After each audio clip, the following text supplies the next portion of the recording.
Hi guys, I'm Jen. Welcome to my channel. Today I want to make a video. Okay, so I made a video previously about how there are times when I flip-flop back and forth, and for me that's kind of going from one extreme to the other.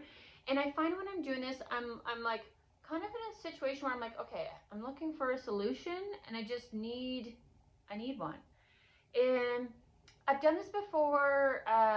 This is a challenge I've had with my eating habits. And I'm gonna say I've gone to extremes. Like I've gone to extremes of just binge eating junk food when I was younger. I'm sure when I was a child, my parents would serve us healthy meals, but I don't think they were balanced meals. And what I mean by that is like you could have like pork chops, beans, and mashed potatoes at supper, but if you're eating like pastries and cookies and high carbs elsewhere, or even carbs that are considered healthy, but like in higher amounts than your protein, which is lower, that's still not balanced or healthy, right?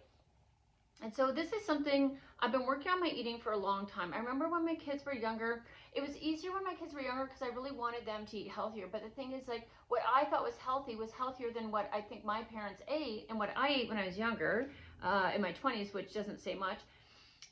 But it's also based off what I thought healthy eating was from my healthier years when I was a child eating at home. And, we really focus on, my parents did want us to eat our vegetables. My parents did want us to finish our pork chops and our chicken and stuff like that. So it's not like they were like careless.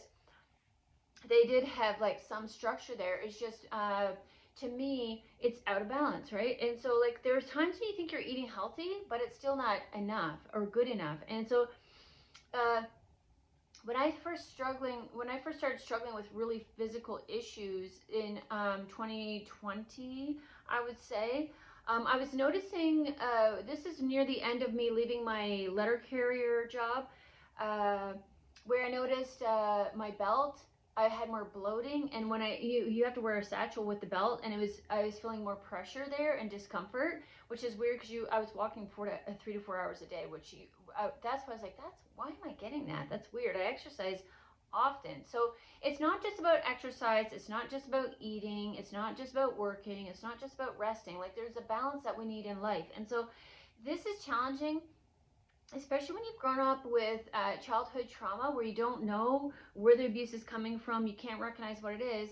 And so the same thing I've noticed in other areas of my life where I've had to like kind of, if they're gray areas where, like I said, like, so when my kids were younger, I would feed them what healthier foods. Like we never gave our kids like white bread. We went for the whole grain bread, right? We gave our kids milk for a little bit, but then when they're older, I was like, I don't know that this is good for them.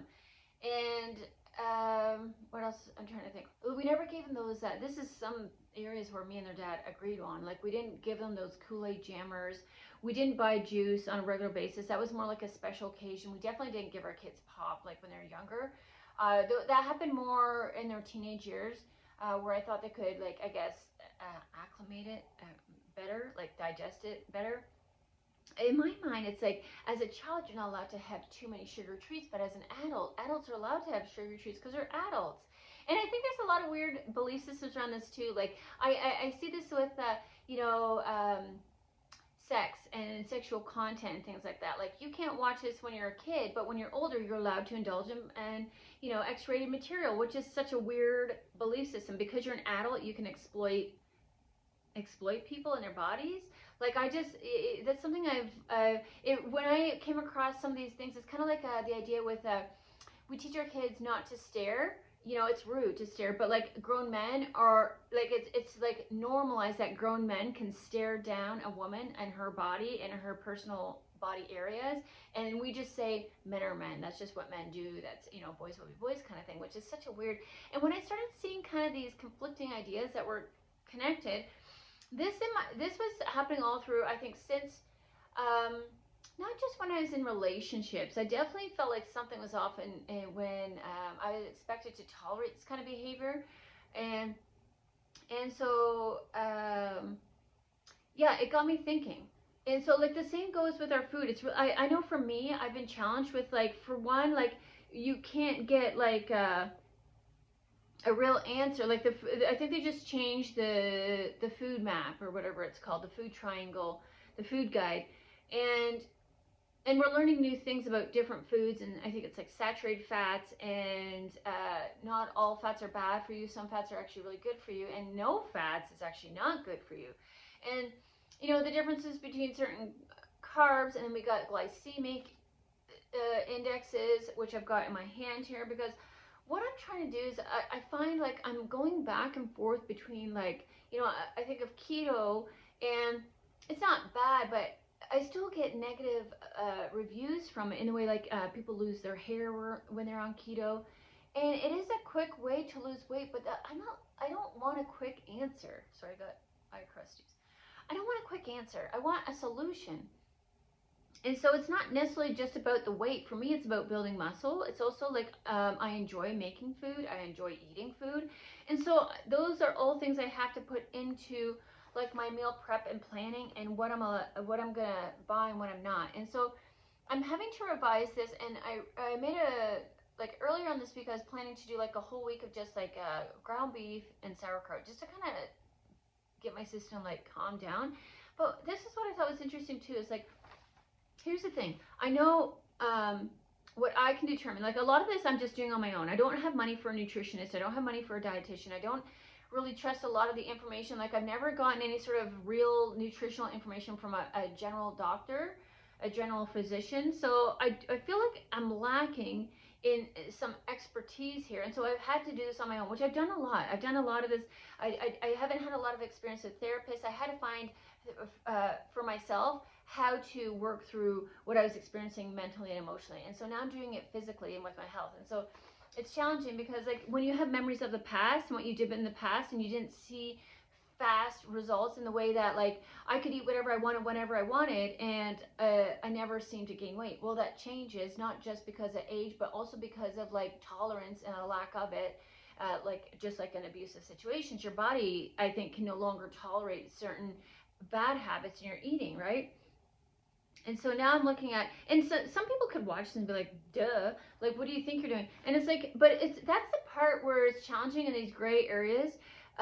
It's not like I'm eating, really bad. And like recently I would consider it really healthy, because I don't eat like chocolate bars every weekend, binge eating junk food. I don't do that anymore. And I used to do that, but I also used to make homemade meals throughout the whole week. So like treats on the weekend, and healthy meals during the week. And so like you think that balances out, but it wasn't balancing out for me anymore. And so that's where I'm having to revise this. And I think some people, I know for me, you think of it as a reward, having a chocolate bar or a sweet treat, because you're like, oh, I did so well, I ate so healthy during the week. But then you kind of like cross out all the work that you did with like binge eating on the things, and you're like, well, I'll walk, I'll do something, I'll be fine. But it's like, no, it's not better. It's like settling. And I think some people also do this with like alcohol. They think, well, I worked all week, so I'm going to drink on the weekend. But it's like, that's not a prize. That's not a reward. That is a poison. And especially if you don't know how to moderate it. Like, I think wine can be considered healthy for your system. But you also have to look at, like, is it dehydrating you? There's still alcoholic aspects to that? So like, are you drinking wine where you're still making bad decisions? Are you drinking wine where it's still somehow hurting you internally? Like, we gotta look at these things, right? And it's all like a lifestyle choice too. Like, some people are like fine with, you know what, if this shortens my years when I'm 80 and my 80s, fine. But like, it's not just about shorter life years. For me, it's like if it's over a long term damaging your liver. Like, so here's the thing too, is like, dogs cannot eat dark chocolate, but my dog ate dark chocolate. He did not die right away. That was a dog I surrendered and had to rehome. But like, so I don't know his life extension, but people like, don't give dogs dark chocolate, like exclamation, like red flashing sign. But he survived. I didn't see any difference in his behavior, but what it can do is, I think, I don't know if it's the kidneys or the liver or maybe both that it affects.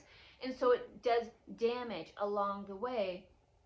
And so while you think, well, if I drink alcohol, if I partake in whatever, then I'm just going to not live to 90. And maybe I'll live to 80. But what I'm looking at here is your quality of life. And so when you're organs start to fail and you're damaging them, that's not just going to be like a shorter life, that's going to affect your quality of life as well. So that's what I'm looking for here. And so there are times what I looked at, so I was like, I had that odd bunch. I'm going to do another video about that because I really, it's in a different way.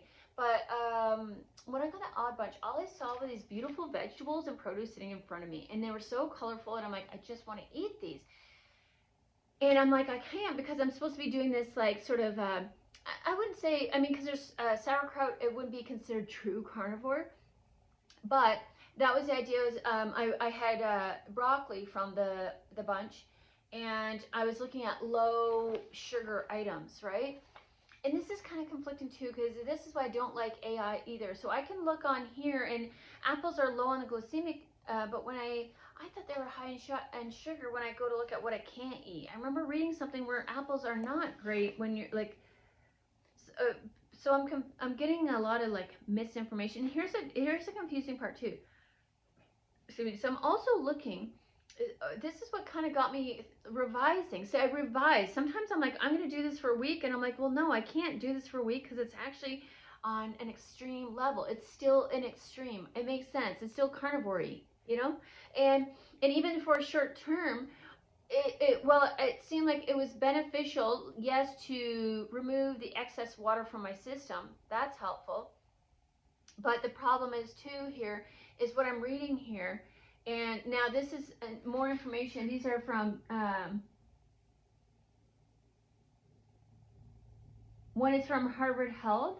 Certain gut microbes convert nutrients in red meat, like, and in brackets it says like L-carnitine into TMAO, which I don't know what that is, but a metabolite linked to your heart and inflammatory issues. And then lower diversity. Diets heavy in meat and low in plants are frequently associated with lower microbial diversity. So high diversity is a core marker of a resilient gut. And so it's interesting because when I was in the carnivore community, for one, it's like any community. They just want to promote, it's like the healthy brownie. I'm not saying it's not out there, but I have never yet tasted a brownie that is low in sugar, that is healthy, that is indulgent and brings me back to my brownie memories. so it's kind of like, and you'll see people are posting these healthy brownie recipes in the comments. This is the best healthy brownie ever. I'm like, tell me for real. I need to know. I don't want to make this brownie and have it taste healthy. And that's what I was finding with some of these recipes, like it's healthy. And I'm not saying like, I think there can be something where like when I reduce my sugar intake and when I reduce my caramel bars and the ice cream that I was consuming, like those fake items, those factory items, I think like your taste buds do change, and so you can appreciate a brownie that is not made with like cups of sugar, but with maybe like a date puree. And I like texture, so I'm not against that. I would totally try something like that with I think like sweet potatoes, maybe brown beans. Like I can see an idea for it, but I need like a successful version of it, and maybe that's something I have to spend some time on later here. So this is where I'm getting like, and some people may be like, duh, the carnivore diet is dumb because it's just meat, like that, But here's the thing is like when you hear so many people boasting about like what the results are, it makes you want to go there and try it because they're getting all these positive results. And somehow, now based on my experience, this is going to be a TMI for some of you. So if you don't want to hear about my bathroom habits, then this is a time to fast forward, and I will flag this paper when it is time to come back in. So I noticed before I went on to carnivore diet, like I suffered from like small stools. I refer to them like rabbit poos, and my kids were like, "Oh my God, your poop's so small, Mom." And I would see like, I'm sorry, but like I would see other people. I don't want to like remove anyone or add anyone's identity, but like where I'm like, okay, why are yours so like extreme, right? And I apologize, but we have to talk about this stuff, guys. It needs to be talked about. So when I went on to a carnivore diet, things really changed for me, and I had more volume, and I had less constipation. And I mean, while you're adjusting to it, you do obviously, this is just a known fact, like there is a chance for like diarrhea because you're moderating your electrolytes, you're having a high consumption of fat at times, so that affects those things. And so yeah, so that seemed like a win. And I'm like, people are taught, when I hear this about like the issues with like gut factors with carnivore, that's hard for me to believe at that time because, well, here's the thing, like I would do it less often. Like you could go days without having a bowel movement on carnivore, but when you had it, it was healthy, right? And that's the thing, you're meant to have less elimination because you have less things that you're like, from what I understand, it's kind of like, it's like having a dog on dog food and then feeding them like a raw diet or like just like a protein slash, low carb diet. Like there's less poop. Because I could see that when I took my dogs off their dog food, they were before they were like pissing and shitting everywhere. It was almost like they're like bunnies. Like that's all they did was eat and crap and pee. And they weren't happy because like I don't have that much time in the day to make sure they're getting out to do this all the time. So no wonder my dogs are unhappy. I didn't realize they're like sitting there holding it all the time, realizing they did have to pee. And then like, it's unhealthy, like what was coming out sometimes too, right? And so this is where it's conflicting because it's kind of like that same, like where I was in religion, where I was in spirituality, then I was in carnivore, like all these different communities. It's really hard to find like the spot that's for me. And while I take aspects, and I'm going to do a video about that, where I take certain aspects from these things and I do find this helpful, but not the whole bowl, if that makes sense. It's like that's where I'm finding like I need to understand more about this because I don't know long term, and I don't like the feeling of. That's the thing I didn't like. Well, I like that my poops were healthier, but I didn't like the fact that because I get tired when I'm constipated, and I get tired when I'm holding poop, even if it's healthy poo. That still makes me tired. And so when you're suffering from fatigue, I think that's part of it is like your body's ability. Like I said, I'm not a doctor. This is just, it's a lot of information to try to figure out on your own. And so that's why sometimes there's a lot of like going back and forth and trial and error. And even sometimes I feel a little bit like, oh my God, I just said this yesterday and now I'm changing it already. But I think that's just how I've gotten to a lot of my answers is by not settling. And yes, I sometimes go back and then come back and then do, but that's how I find my answers because I just don't, like, it's hard to get a direct answer even from professionals. So I try not to be too hard on myself when I find I'm kind of moving from one thing to the other because it does feel like what I'm realizing too is the way when I'm introducing some of these other items that I feel like I've been sensitive to in the past, I find that I do it in large consumptions all at once because my body feels like, not just my body, but like me as a human, I'm craving that. I like milk, I like dairy products, but like for some reason it's like I think it's because I cut them out because I was bloated, but I don't know if the bloat was like, I do realize I get bloated when I have dairy items, but I also was bloating because of the sugar in the dairy. And sometimes that was because it was ice cream. And it makes sense.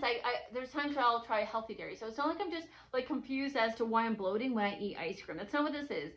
There's times that I've tried like kefir and Greek yogurt, but it's still too much at once. And I think also what this is just me trial and erroring and moving on a new path, trying and revising it. But I think it's also because I have a lack of diversity in my gut. And so like where I could associate like when I've been high protein and zero or low carb, and then I reintroduce these, these healthier dairy versions without the sugars, the unhealthy ones. And then, I've just gone without them for so long. And I do think my body is craving that calcium. I do think that could be part of the bloat, but also the fact is I still don't have the right gut microbes in my gut to even handle, like not just the fact that maybe I do have an issue with digesting the dairy lactose, but maybe it's also like the large way I put it. Because like here's the thing too. Okay, I'm gonna call you guys back in now. You can come back in if you didn't want to hear the poop talk. You can come back in. Here's the thing too is like here. So I'm looking at things that are good for my gut, and like when you look for, you need the prebiotic and the probiotic. And so like without the prebiotic, the probiotic, it doesn't have anything to feed on. And so when you look up prebiotics, it's things like bananas, oats, like these are high carb items. Now I think oats are low glycemic. I've got, this is really handy. I'm going to put the link in here if you guys would. I like hands-on information, so I can keep this in my kitchen, and when I'm going grocery shopping or at least making my list. Where is it? Oats. Yeah, steel cuts oats are low glycemic, but people talk about how you gain weight from them. So I'm looking at, there's a lady I follow on YouTube, and she's a lot younger than me, and I don't know her life experience, but she sounds like she's had her own challenges, and she's doing really well. And her name is like Madeline, something. If you guys are interested in knowing her, I'll put the link in there. Just let me know. I'm trying to moderate what I'm doing with my editing and adding into my video. So I like the way she eats for the most part, because she adds a lot of squash, like healthy carbs and things like that. She does focus on high protein, but she has her fats in there, and she also has like things that feel like desserty. But unfortunately, some of those desserts for me are like with the dairy items, it seems like. And so she talks about like your diet is for your weight. What is it? There's like something she says about like what you eat controls your weight. And then something about, like, you need to do something for your muscles. I forget the saying that she says. So I've heard it somewhere else too. I wish I remembered. I wish I had a better memory. If you guys know what I'm talking about, you've heard it. It's kind of like you need to watch what you eat for this thing, and then for this thing, that's how you, like, you need to, I don't know what she's talking about. Like, maybe it's not, I don't know. I forget what it is. I wish I knew. So what this list is, and it's really cool because it's also like, I do feel like there's a number of things that I could be struggling with, and I don't know if it's just, for one, obviously it's inconsistency. And so here's the thing too, is I'm looking at my eating habits, and I have to look at them like I've looked at the rest of my life. So when I dealt with my emotions, I was realized my emotions were uncontrolled, and people were controlling me with my emotions. So the same is happening with food. Like the food, like when they dress up something that is horrible for me, my eyes say I want it, but my body knows it's not good for me. So it's challenging when you're walking by, nostalgic buildings or food items that like look good to you, and you remember they taste good and they feel good, but they don't actually do you any good, right? And I can see that with people I've been connected to in my past. I can see that in my work life. I can see that in life, right, where it's mirrored. So like those are things that I have to be aware of as a person, where I have aspects that are impulsive, and I was not taught discipline growing up. It was like one side or the other, hot and cold, love bombing, isolation, highly in pain, in emotional, and confused, to like almost too logical and too clear, or too like structured. Like this can be too black and white thinking. So I had to bring myself back. So the same goes with my food now. I'm trying to find, like now that I'm trying to work on my physical part, because I worked on my emotional part, then I worked on more of my logical sort of, does this make sense mentality. So my emotional was like, what's messing with my emotions. I learned to get some of that under control. I focused mostly on that. And then I got to the other side where I'm like, okay, what are my beliefs? And that's my education. And that's like, what do I believe? And is it true? Is it hurting or hindering me, right? And that's with emotions too. So now I'm doing with my physical body. What am I doing that's hurting and hindering? And it's I go to extremes. Remember what I've said in other videos, if you're continuing watching with me, thank you. There are times where like when I overdo it in the yard physically, then I have to underdo it on the couch later for days, right? So I have that tendency to go, because I feel like I want to be elsewhere and not here. But like being consistent means you're in the moment, you're planning, and you realize I can't get all this done. I can't fix this overnight. It's going to take some steps, right? That's painful sometimes when you've been living in like the first half of your life in like dissatisfaction, lack, sadness and stuff like that. So you just kind of I want to get there already. And I feel like I found an answer, and I think this answer is going to get me out of here, but over there. But then you don't realize you're going from here to over there instead of, here to over there. So that's what I'm working on. I'm sure there's people that are better at this, but I'm just explaining it, how I'm processing it and experiencing it, in hopes that it'll help other people that are in the same position that I've been in. And so some of those things are, what I'm looking at moving forward is, I've got a list of low glycemic because I do think my insulin is an issue. Well, I have not had a blood test, but I do feel like I went from tons of sugar now to no sugar, and I feel like I do need some sugar or items that have sugar. And what those are is like I'm still looking for healthy produce, not just fruits, not just vegetables, healthy produce, and healthy fats, and then proteins, right? And then moderating all those because I actually do like I love cooking shows and I want to learn how to cook better. I don't know how to cook meat very well, and I don't have a very good knife set for when I do have to like meal prep. And so that's where I'm kind of struggling is like where I used to make like really simple meals for the kids, like meat and potatoes kind of meals, and I'd make other things. That's where like I think I was a lot of it was just like I cooked chicken, but I didn't flavor the chicken. Like I might toss some herbs on there, but it wasn't intentional. My cooking wasn't intentional. It was more like I'm trying to keep my kids healthy and trying to give them healthy things. Like yes, I could make a Caesar salad with dressing. I never made the dressing from scratch, but I would make the croutons from scratch, and I would make real bacon and cut it up because I like that texture, and I don't like the fake ones.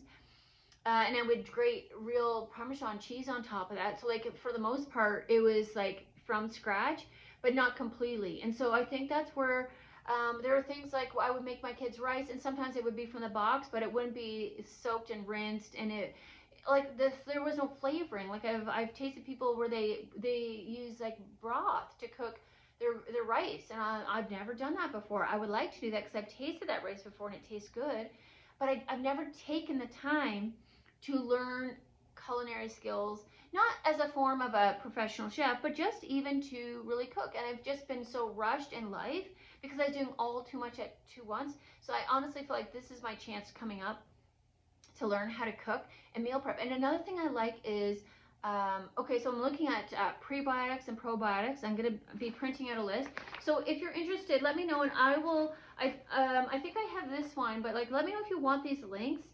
And I can send them. I wonder if I can put them on like I think I might put them on like make my own like link tree for the diabetes one. I'm gonna Google and attach a prebiotics and probiotics list. And I think I'm gonna get into a little bit more depth into this. I want to also get some information on like what you're looking for. Oh, okay, I'm gonna have to come back to this. I want more. I want to give you guys more. I want to have more for myself too, and I'm gonna have this either in a binder in my kitchen, or sometimes it's cool to put things on the inside of your cupboard so you don't have to see them from the outside, but they're easily accessible. And sometimes I don't want to flip through a book. Sometimes I just want to know I open my cupboards and there's all the information. So we've got options. And so I think I want to put down also like what is required in calories for different ages and weights.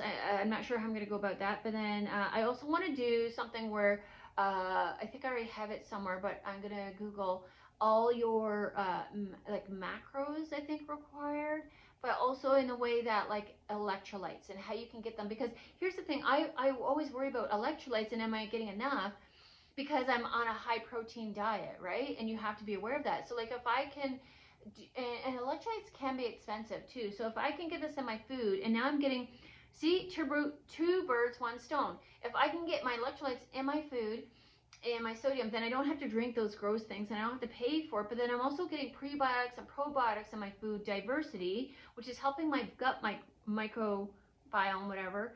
And then I'm also not just eating sauerkraut, because I don't love sauerkraut. Like I'd rather have like a farm boy salad with greens and kale and things like that that are beneficial and diverse for my gut. So like, yeah, even just eating sauerkraut every day, that's not like it's the diversity, right? And I can also relate that into life, because I think we all have experiences that we can all add. And if we want to listen to each other, we can all find like, oh, that actually, I didn't think of that perspective. I didn't have that perspective. We eat like this, so we find we benefit from this, but maybe it's not helping with this. And so like you're doing that, so maybe I can take that on. Like we all can learn from each other. And I think this is the same sort of thing as like having a diverse diet. I think it's interesting because I've met people who are really picky in the past. And I also met a person who was like really regimented, like almonds every day for his snack at work. I don't want to remember that person, but I remember that about him, along with a lot of other horrible memories. But I also remember that, and that's one of the weird things I thought, like, why are you eating almonds every day? Almonds are great for you. But it was, he also washed his hands. He's very OCD about washing his hands and germs, and he lived his life in fear, and was extremely abusive in nature. And so, I'm not saying all people that have OCD and eat almonds every day are that type. What I'm saying is it's interesting because some people will like stick. Some people, I remember someone I knew that wouldn't eat cherries and raspberries and fruits, and I'm like, how? Like, we couldn't afford those. I don't remember having those at home because they were so expensive. Even when I was a kid, I assume that's why. I don't know if they were that expensive back then. I'm 47. I'm not saying back then like back in the day, but I'm just saying like compared to now, the way the food prices have jumped. Like, I think those would have been affordable, but I don't remember eating them often. Like, I just don't remember having them, but I would have liked to because I bought them for my kids, and I don't think we had them. I think we have bananas. Bananas are cheap, but bananas are high in carbs and sugars. And while they are a prebiotic, they're on where are they at here on the glycemic fruits? They're bananas ripe yellow or in the middle medium lane of 56 to 69, but banana brown overripe, those are 70 or more. And then see, that's what I wonder sometimes, like, so here's the thing too, you can actually lower the glycemic levels by, let me try to find it, by doing different things to your food. So I thought that was interesting too, because that's what I Googled. I'm like, is there a way to lower these glycemic levels somehow? I don't know why I thought about that. That's my brain. Hold on here. Just give me a minute. I hope I'm going the right way.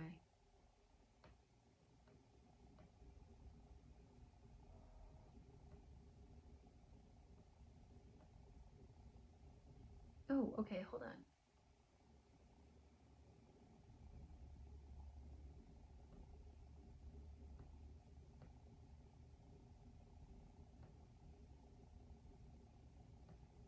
Sorry, guys.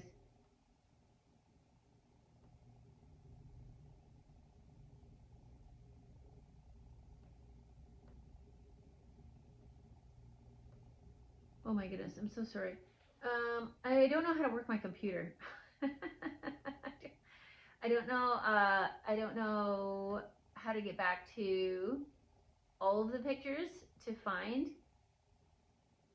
the picture that I want. Oh, where are you? Please. Oh, I think I'm further back then. Okay. Sorry, guys. How do I do this? Oh, I think I closed this. Here we go. Okay, give me a minute. Let me see.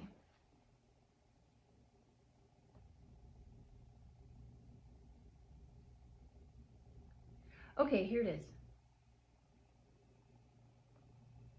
Okay, you can lower the glycemic impact of high carb items through specific preparation and cooking techniques that alter the starch structures and slow down digestion. So you still can have some of these carb items. I have chairs because I'm looking to sell them. My house is a little bit out of, that's why I haven't done my house video yet. It's not like you can look at it all you want, I don't care, but it's I'm trying to figure out how to remove these items from my home in the best way possible. So yeah, specific preparation and cooking techniques that alter starch structures and slow down digestion. So cooking and cooling, and this in brackets is retrogradation. I'm learning. So cook, cool, and reheat. So cooking starches like rice, pasta, or potatoes, then refrigerating them at 4 degrees Celsius for 12 to 24 hours turns fast digesting starches into resistant starches. So reheating them before eating maintains this lower glycemic response. I don't know by how much, and that's from Facebook. Okay, freeze and toast bread. So freezing bread, letting it thaw, and then toasting it triggers recrystallization, which significantly reduces a post-meal blood sugar spike compared to eating fresh bakery bread, which I love fresh bakery bread, but hold on there. Just hold on. We got more information here.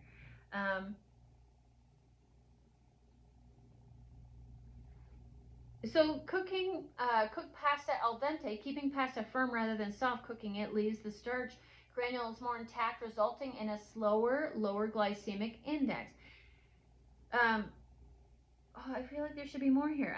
I thought I read like, okay, certain breads, you can have, I'm sure, certain breads, but it's like types of bread. So like, obviously, like white bread is never going to be good for you, right? But I mean, if you want to eat your white bread and work on your glycemic index for your, insulin resistant and diabetes, that could be an option.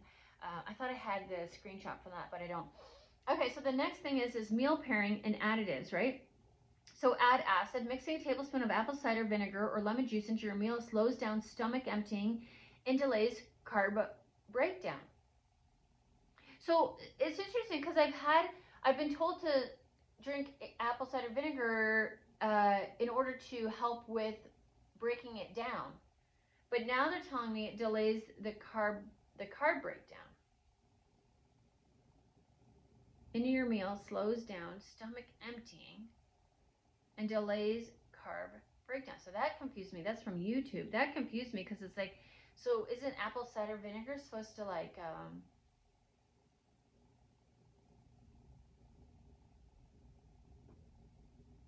fasten the digestion? So it says avoid naked carbs, pair high glycemic foods with healthy fats, fiber, or protein, such as adding olive oil to pasta or nuts to rice. Or chicken and rice. Or chicken and pasta, right? A protein with the carb. And then to flatten the glucose response curve. And then change the food order. Now this seems like a lot, but when you start to, any new habit seems like a lot. And especially, I think what I'm learning too is like not just about starting small, but realizing like, okay, if I was able to learn about the carnivore diet and I was able to like manage that, why can't I manage this, right? And it's kind of like you just like this allows me to have more food items and more fulfilling and satiation from my food. I love food. I love food varieties. I love making food. I love making meals. And so it's like before, it's like it was such a strict carnivore diet where when you're on carnivore diet, like you still have to find ways to get your food in. It's just the same food, kind of doing it differently. But then also I know from my experience, I'm sure things have changed, but like a lot of sweeteners instead of sugars are used, and I don't like those in my system either. I've had experiences from xylitol where it causes me bloating. It's supposed to be good for your teeth, but it's bad for your gut for some people. And so like if I could do that, then I can do this. And I want to do this because I want to enjoy my food. And I think I've just been so rushed in life. I've never been able to take the time to like get a recipe, because this costs money too. If you make a recipe and the recipe is bad, it's like taking advice from somebody who doesn't know what they're doing. It's almost like, well, I just wasted all these wonderful, things, these ingredients, these things that cost me a lot of money with a bad recipe. So it's almost like, and the reviews are hit and miss. Like I said, we talked about the healthy brownie, and it didn't taste good. It tasted healthy. And so I don't know the answer to that right now, and I don't really know how to work, like, other than I know there's a Savannah, I think, or Savant's Kitchen LA on YouTube. I remember her name because I wanted to share it with you guys. I love her, the way she cooks. And this is someone where I'm like, okay, she eats dairy and she is not bloated, and she's not overweight. I mean, she is rich. You can tell, like, her home is enormous. So I don't know if that's just because she doesn't have to worry about money. She could be making the money. I don't know what her life is like, right? But you have to look, if somebody's doing it, then it's possible. And that's where I kept moving and kept going. Like, this is, when I see other people, like, they're not struggling from this, so why not? So, yeah, so it is possible. So eat your fiber, vegetables, and protein before consuming the carbs portion of your meal to reduce overall glucose spikes by up to 40%. So I think that's, so for me, my memory isn't great. You've already seen that if you've been watching me. So what I want to do is like make this and put it into something where it's easily accessible. And for you, you got to decide how that works for you if you're relating to this. And like, so maybe, so for this list, maybe I might, I can provide you with the link to this list and you can print it out, but maybe you just want to include right now the low glycemic list when you're shopping, just to start, right? But then have this on hand, so as a reference, when you think of something that you want to make, can I make this? And then also have this other sheet on hand, like, okay, so maybe I want to have some of these other higher glycemic things here, like gnocchi is high glycemic. Weird, right? I think it's weird. Potatoes, those are high glycemic, but there's high in potassium, right? So it feels like you're kind of missing out here on some of these items because they actually are high. Sweet potatoes are fried and baked are on that high glycemic list. And yams. So like those are items I want to include, and they're highly nutritious. Here's the thing too. So like you could also pair this up with not only like how to prep them, like, and then which is going to require you to think ahead, because like you got to put it in the fridge and reheat it, which is not a big deal. That's not a big deal. That's like leftovers, right? And but also there's you can walking after your meal is helping to lower that, and also like including the apple cider vinegar, which is supposed to not only help with the digestion, from what I understood, but also I'm confused about that one, to be honest. But either way, I'm getting apple cider vinegar with your meals is a win. That's all I can get from that. It's either going to slow the digestion or break your food down to make it easier to absorb. So that feels like a gray zone, but I think it's something you'll have to try out and see if it works for you. Yeah, so I think this is something I'm going to be focused on moving forward, because I feel like I said, when I'm on these extreme high protein, low carb diets, it's not even like I'm binging out anymore for the ice cream. It's like I'm binging out for the banana and the peanut butter. Like, I love peanut butter. I love bananas. But when I eat them, it's like it's after usually I've done an extreme workout, so I overconsume, and then I wonder why, my system's off. And it's like, well, it's healthy. Okay, it's healthy, but it's out of moderation. I knew bananas were bad for me. I knew I was feeling this because I would make whole wheat sandwiches with peanut butter and bananas. And I just had to recognize that I can't have like a whole banana, and I can't have too much fat. So maybe I need like a one slice bread sandwich, because they're high in carbs, right?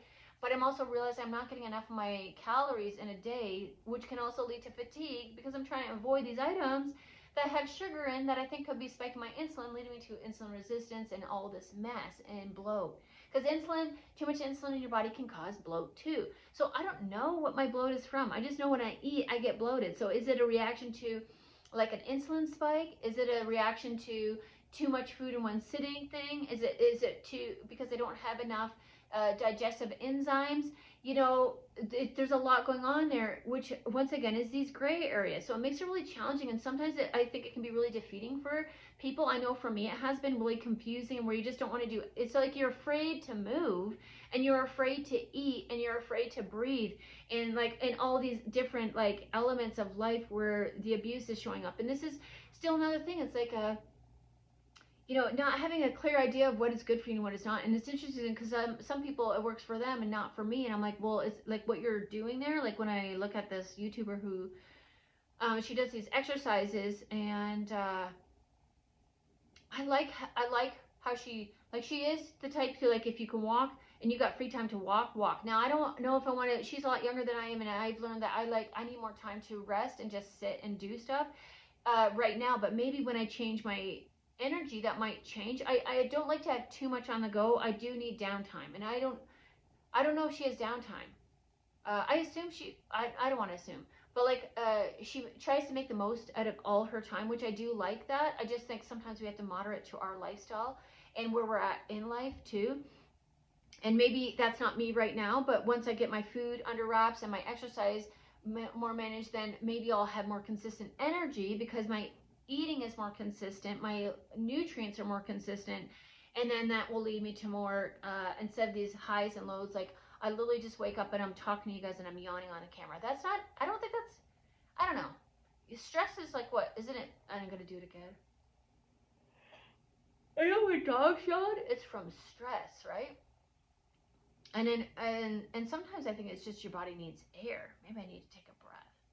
I know some people would wish I stopped talking. That's not going to happen. So yeah, I'm going to try to put something together here. I would like it to happen sooner than later, even for myself.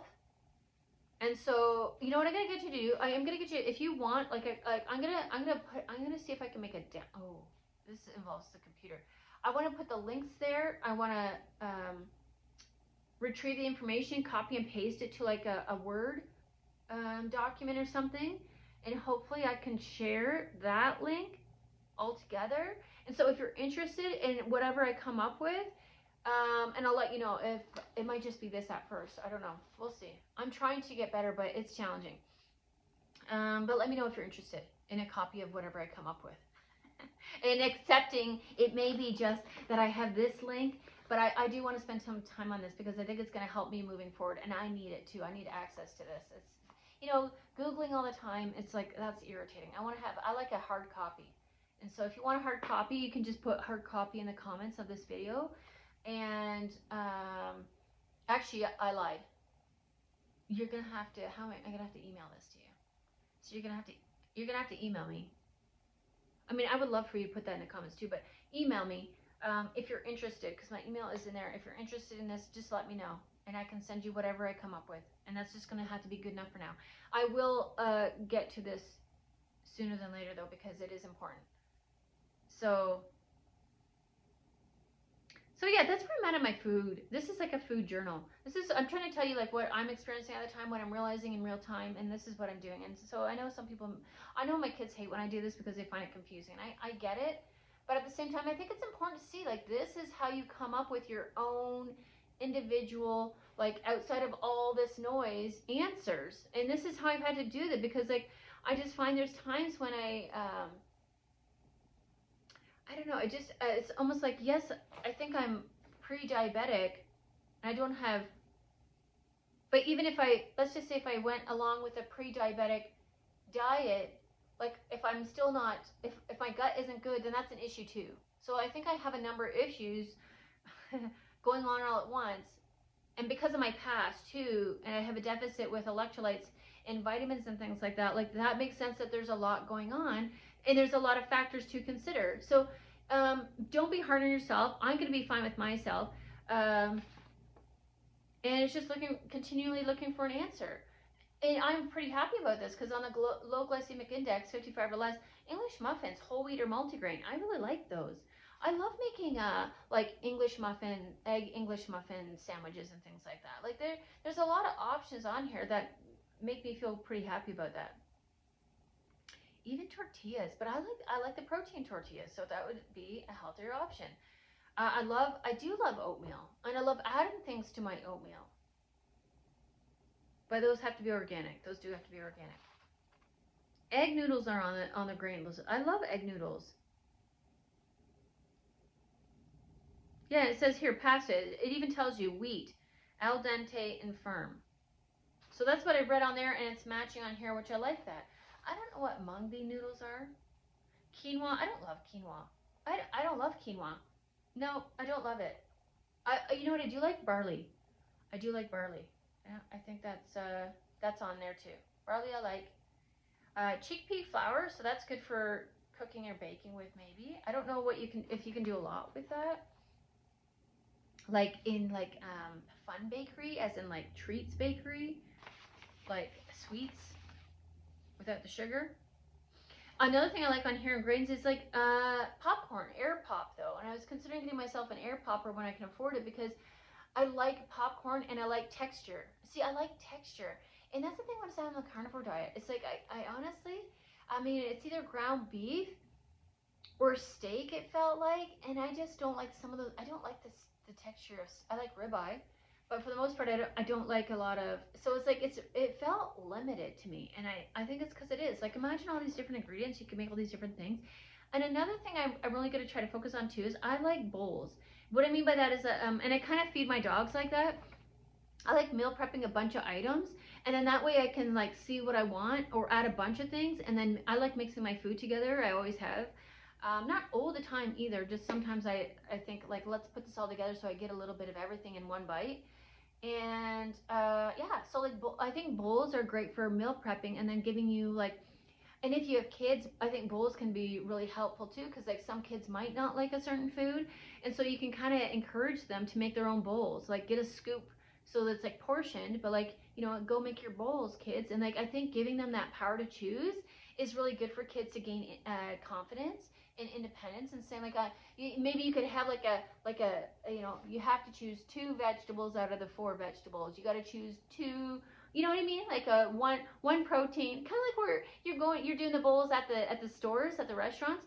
Like you get to pick one of this and some of that and do that, and so like you can get your kids to like give them some choice. Like, you know, I think that can be helpful. And like, obviously you want your kids to try everything and not be picky, and so sometimes you can't give them all the choice, but I think when you can, it's helpful to be like, you know what, try this instead. Maybe people don't like, you know, raw broccoli, but your kids like steamed broccoli. Like, give them choices, give yourself choices.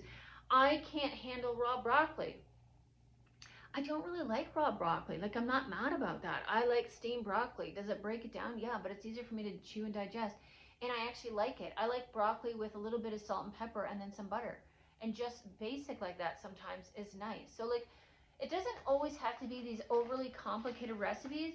And so I wish I knew. I think it's Madison. Oh my God. I don't know if I can find her real quick. Maybe I can share her link too. I got a lot of link sharing. See, this is a lot extra. That's why I'm hoping I can do it, because like just getting videos out is a lot for me right now. So I got my notepad here. Okay. Yeah. So I am getting better at this. It is being a longer video. I apologize, but you know what? It's important. So these are my remind me signs that need to go in the garbage. So, okay, so we're going to do info, email, YouTube creators that I think the way, the one, Servan's Kitchen in LA, I really like her because she's literally looking for easy. She's like, she tries to find, she's like, when she tells you to chop certain items up, she's like, if she'll tell you, like, just, this doesn't have to be diced perfection, this just needs to be cut up.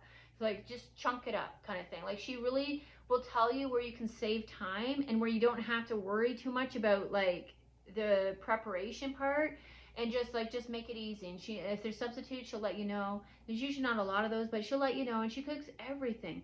And so I really like her because she makes it easy. I like when people make it easy. I'm trying to make this easier too, guys. I know the videos are longer, but you got to get your paper and pen too. You know, I'm doing my best, but you gotta bring it too, right? And that way you can write down things and to remind you from my video. And I will get better and I will simplify, but I'm just not there yet. So YouTube creators, and I can't remember. It's like a M name. Rascan is her last name. And what she does is like easy exercise. She does basic recipes that are also easy to prepare, which I like. They make it easy.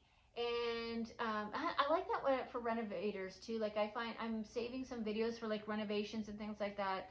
You know, there's some things where I'm getting more confidence when I grow in my life in other areas. It gives me confidence in other ones. So it makes me feel like before, where I couldn't attempt this sort of project because I was too up in my head and I was overthinking it. It's allowed me to simplify. Also, cleaning up my life has allowed me to remove things that were clogging up that mind. And so if you have ADHD, it could be trauma brain because you've been feeling like you have to do too much because you feel like others have made you feel not good enough. And so trauma brain for me is like giving myself the time to clean up my life and also recover my health and build a life that is better for me, coming from what I came from, right? Without all the trauma and bullshit. So yeah, I find I definitely have had huge results. So if you're struggling from ADHD, ADHD brains and trauma brains are very similar. And not to be rude, like, we have a lot of great doctors out there, but we have a lot of lazy ones. And a lot of them are just willing to put a stamp on it, like, you have ADHD, here's your prescription, go get it, right? Now you're better.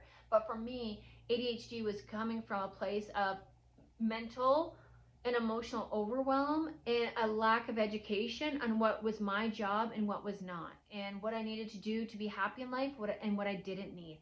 So it was a lot of extra opinions from other people who were not living a life that I wanted to live. So if you want to hear more about that, let me know. I can do more of a video about that as well. I think I've already done one, but it's something that's important to touch on. I might do another one, but let me know.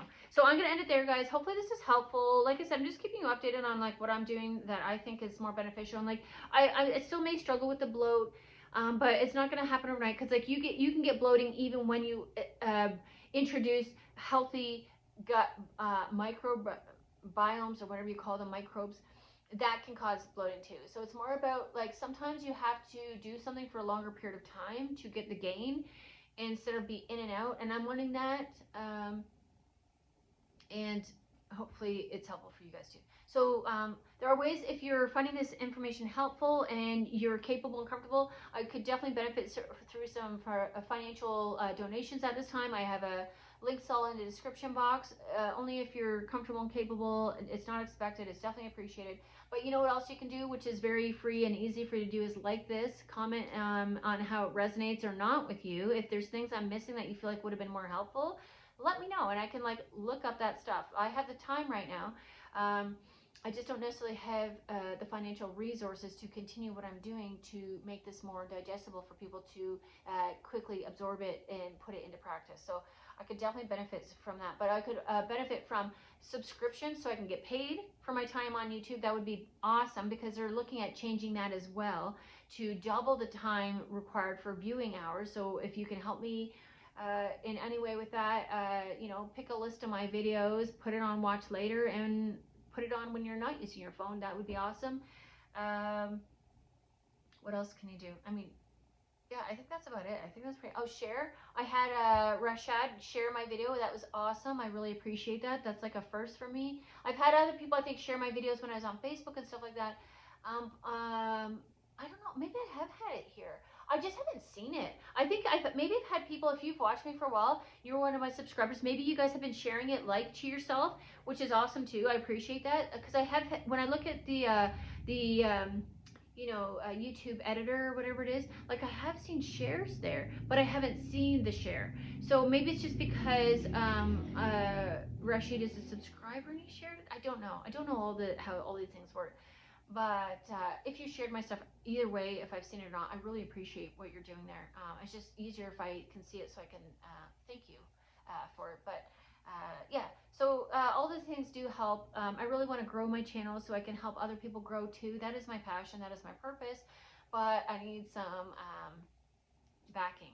And I'm going to figure it out somehow. It's just going to be a really rocky road until January-ish. And so any way you could help make this easier on me, I would appreciate it. But I understand there's a lot of people that are struggling with their own costs, so I don't expect it. Anyways, I'm going to end it there, and I will see you in the next one. Thanks, guys, for watching. I do hope this helps.